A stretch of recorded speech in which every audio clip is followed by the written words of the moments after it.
souhaitons une très bonne soirée à Béziers.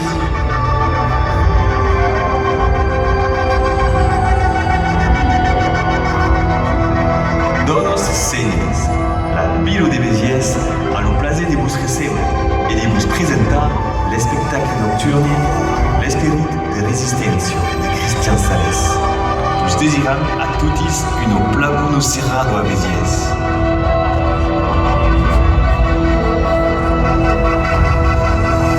Ladies and gentlemen, the city of Béziers is very pleased to present you the show entitled Spirit of Resistance from Christian Sales. We wish you an excellent evening.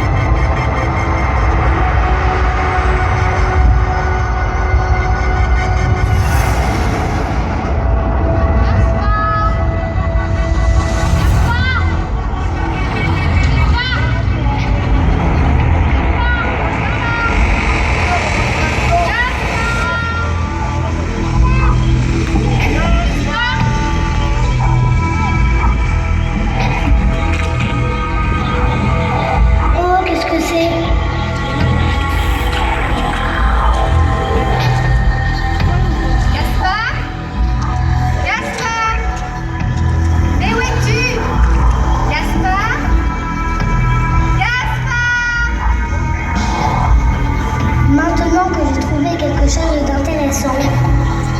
J'arrive, maman!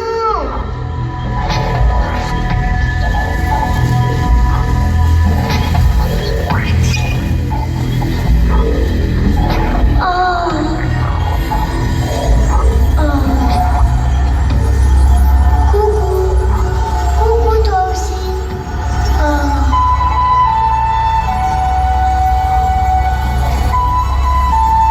Maman m'attend. Je dois rentrer. Promis, je reviens demain.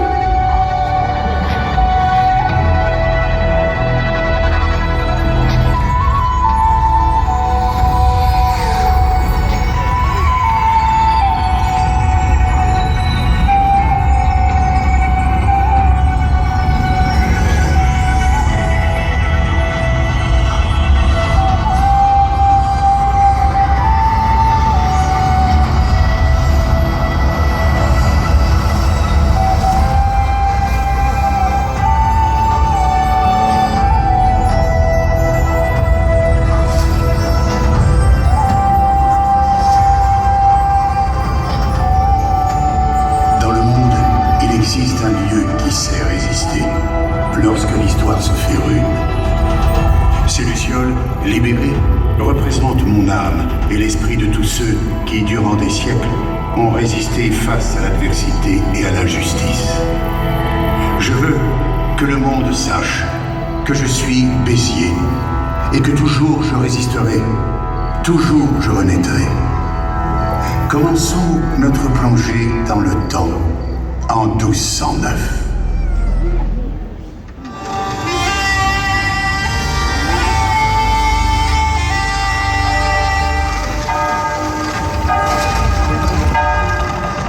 Déjà, mon ami, qui t'a appris cette technique de tailler de pierre?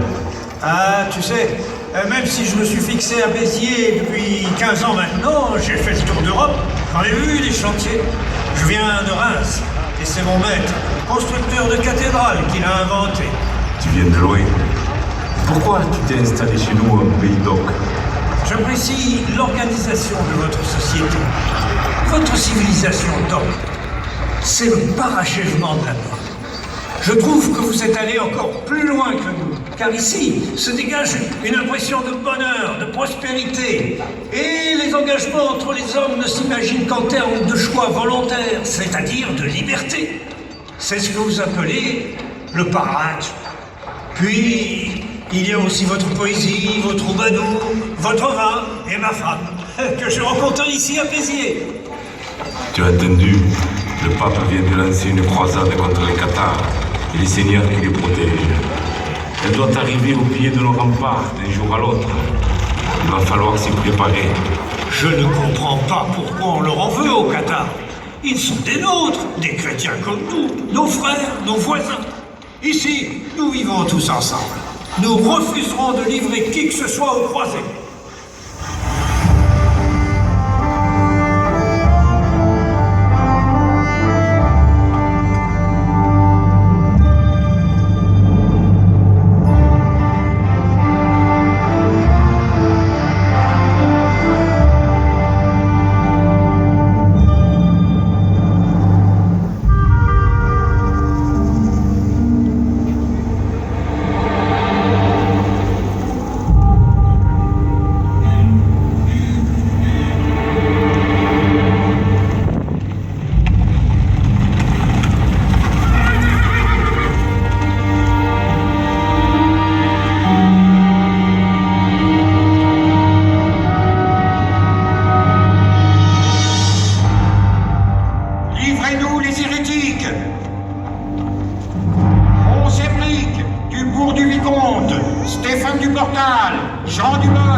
du bourg de la Madeleine. Amiens Bertrand, du bourg Vous Saint-Jacques. préférons noyer dans la mer nos hommes salés plutôt que de trahir le sang des nôtres.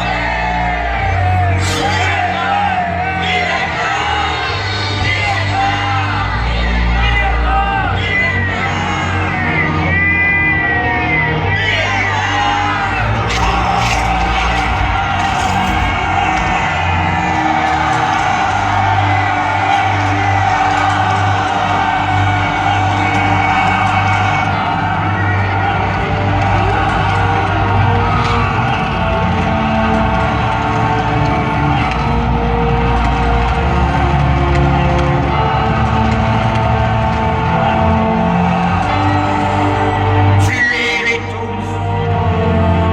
Dieu reconnaîtra les siens.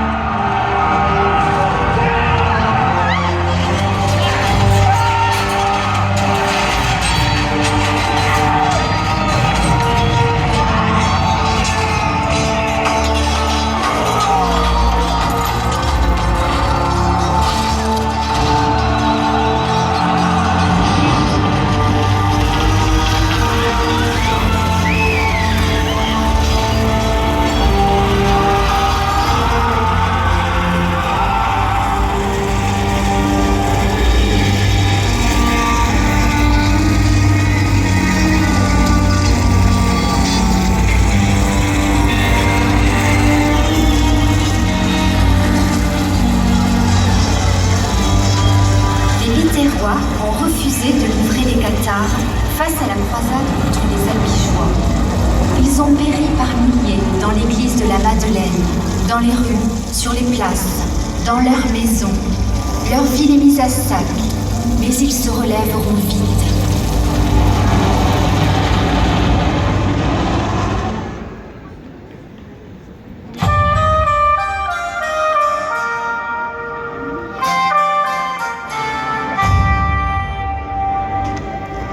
Je vous le dis, tous badisent, le canal passera par Béziers. J'y suis né, est ma ville, je veux y apporter la prospérité. Pour cela, je franchirai la colline Malpasse malgré l'interdiction de Colbert à qui mes détracteurs ont écrit accord. Le sieur Riquet a échoué dans son projet de canal, car il est face à une montagne de sable, prête à s'écrouler, avec des eaux qui ne pourront que s'infiltrer dans des étangs de 8 à 10 pieds en contrebas. Et voilà. Colbert m'ordonne d'arrêter les travaux si près du but. Alors les bons pas escuta, je vais désobéir. Et hier, j'ai trouvé le moyen d'alimenter le canal en construisant la plus grande retenue d'eau jamais réalisée en France. J'ai mis au point les écluses, les ponts canaux, les déversoirs, les épanchoirs. J'ai étudié les courbes de niveau. Alors, je creuserai un tunnel d'essai dans cette colline et tout dessous ces bacals, seul s'il le faut. Et puis, je le traverserai avec une torche pour prouver qu'on peut le creuser et y faire naviguer des bateaux. Et espace le Colbert qui mène un pachara. À sa sortie du tunnel d'essai de la hauteur d'un homme, la commission royale et l'archevêque de Narbonne, président des États du Languedoc, impressionnés par sa démonstration, l'autorisent à creuser le tunnel en grand. Les bateaux passeront dans ce tunnel.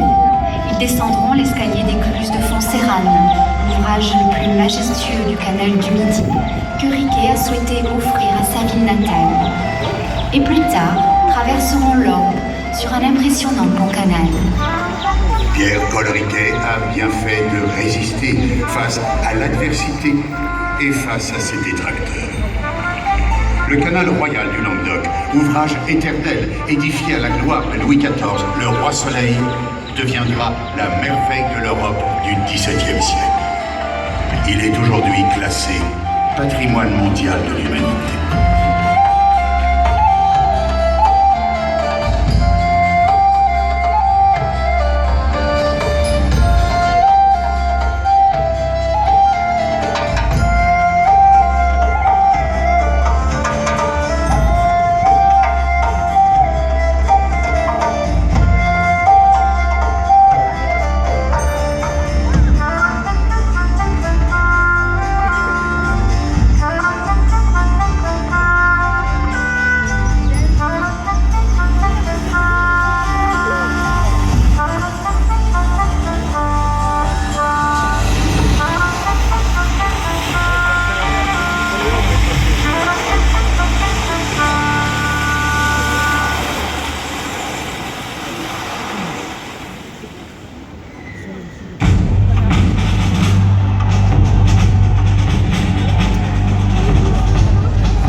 Après les profonds bouleversements apportés par la Révolution, le 19e siècle est une époque agitée. Les partisans de la monarchie s'opposent à un désir croissant de république. En 1851, Louis-Napoléon Bonaparte, neveu de Napoléon Ier et président de la Seconde République, s'assure l'essentiel du pouvoir par un coup d'État qui lui permettra, l'année suivante, d'instaurer le Second Empire. En réaction immédiate au coup d'État, les républicains dressent des barricades dans plusieurs villes. Les Biterrois, avec à leur tête Casimir Perret, maire de Béziers en 1848, se rassemblent en foule devant la sous-préfecture. Ils espèrent en vain le ralliement de la troupe qui tire. Il y aura 70 victimes. La répression et les condamnations s'abattent sur les insurgés. Casimir Perret, comme beaucoup d'autres, est arrêté et condamné à la déportation au bagne de Cayenne. Dans sa tentative d'évasion, il périra en mer.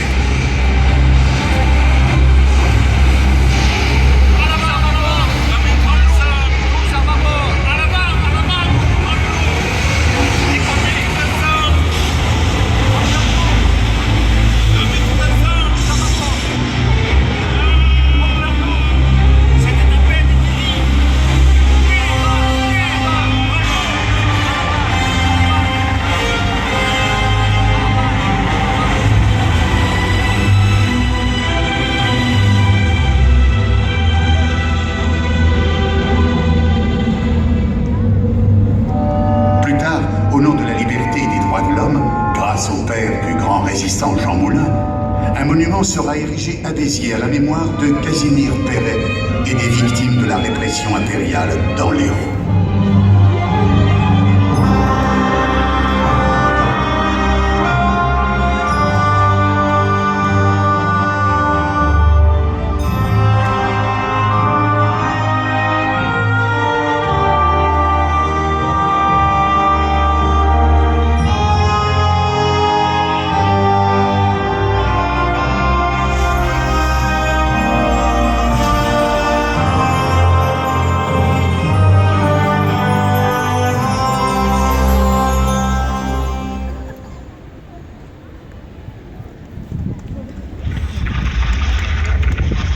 Au XIXe siècle, la vigne se développe massivement à Béziers, grâce au canal du Midi et à l'arrivée de la voie ferrée.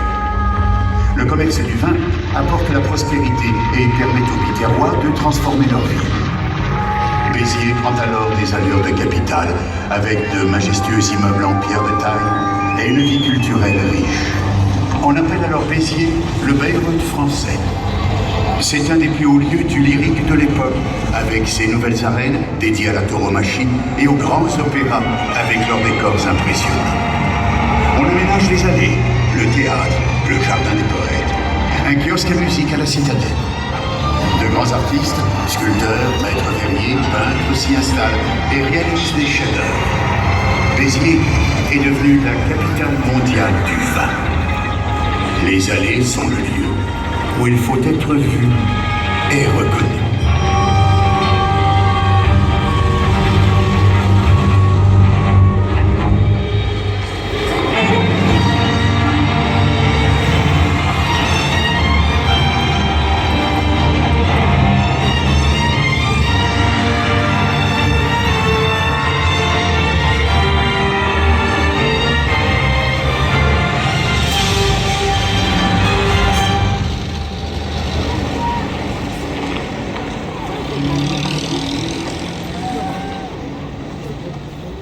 Bonjour, Marcelin. Bonjour, Louis.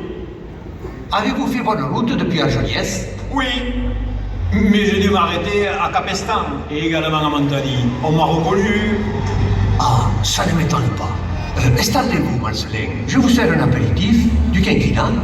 Avec plaisir. Je vois que votre salon remémore nos belles journées de 1907. Oui, c'est très important pour moi. Et ces moments de ferveur populaire me font encore vibrer. Je vous présente Charles, mon neveu qui vit à Paris. Il est venu pour les vacances. Bonjour Charles. Bonjour, monsieur.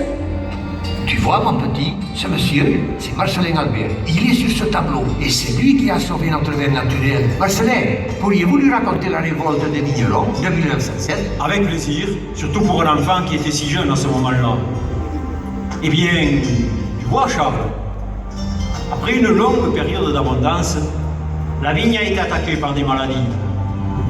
Et pendant cette pénurie de raisins, des négociants en vin, des fraudeurs, se sont mis à fabriquer du vin avec du sucre et des produits chimiques. Et quand les vignes replantées, greffées, se sont mises à produire, la misère s'est installée ici, dans notre Midi, à cause de la surproduction et du vin artificiel. Et qu'est-ce que vous avez fait? Depuis mon café, à 20 km de Béziers, à Argelliès, avec l'aide de mes amis, je suis arrivé à unir tout le peuple du Midi. Nous nous sommes révoltés pour que le vin soit fait avec des raisins et plus jamais de la chimie.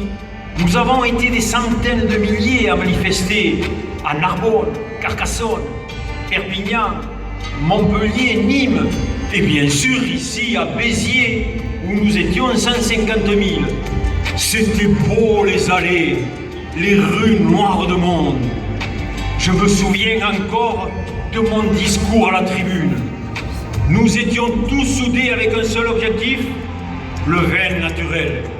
Mais le gouvernement, avec à sa tête Clemenceau, a envoyé l'armée.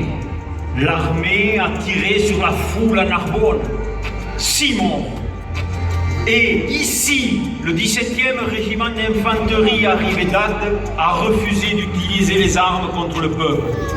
Il s'est mutiné et a campé sur les allées en fraternisant avec les Biterrois.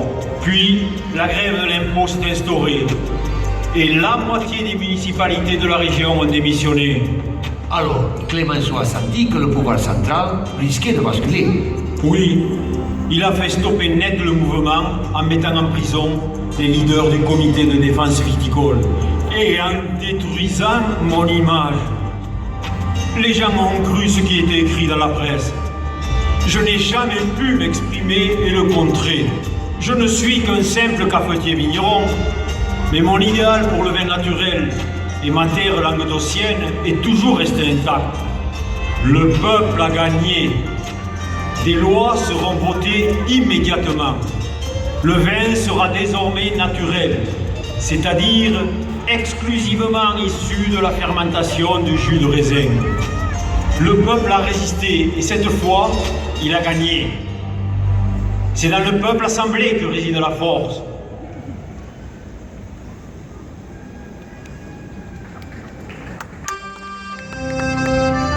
Jean Moulin, notre héros national, est né à Béziers. Depuis sa jeunesse, il réalise des caricatures et du dessin humoristique qu'il signe Romanin. Plus tard, sa galerie d'art portera ce nom et lui servira de couverture pour masquer ses activités secrètes. On le connaît surtout sous les noms de Max ou Rex, qu'il portait dans la clandestinité pendant la guerre.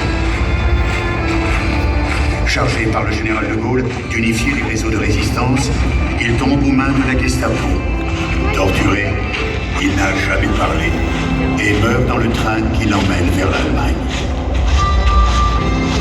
Jean Moulin n'a pas connu les journées de la libération pour laquelle il avait tant œuvré en dirigeant le Conseil national de la résistance.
L'histoire de Béziers a toujours été rythmée par de grands rassemblements populaires, avec un esprit d'indépendance et de résistance, mais aussi un esprit de fête.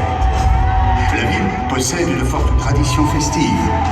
Les foules en colère et rebelles savent se transformer en foules ferventes et festives, où se mêlent toutes les classes sociales, comme lors des fêtes des Caritas depuis le XIVe siècle, ou dans les arènes pour les corridas, dans le mythique stade de Saucrières, et sur les soirs de victoire en championnat de France de rugby. Ainsi que pour les manifestations